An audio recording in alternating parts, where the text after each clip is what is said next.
السلام علیکم۔ آج ہم اسپین کے مسلمانوں کی حکومت پر روشنی ڈالیں گے۔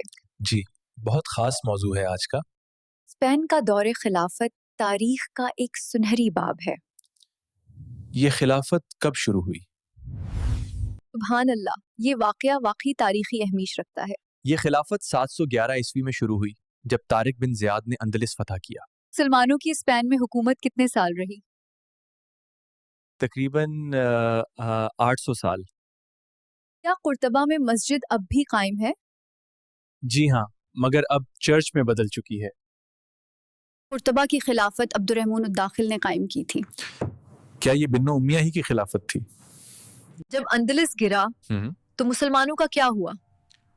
انہیں یا تو نکالا گیا یا مار دیا گیا۔ کیا اندلس میں مسلمانوں نے علم و فن کو فروغ دیا؟ جی ہاں، وہی یورپ کی بیداری کی بنیاد بنا۔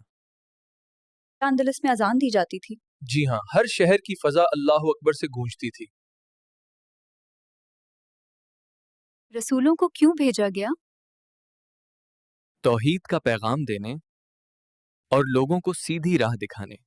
قرآن کیسے نازل ہوا؟ جبریل امین اللہ کا کلام نبی کے دل پر لے کر آئے۔ کیا ایک ہی بار میں؟ نہیں، 23 سال میں، حالات کے مطابق۔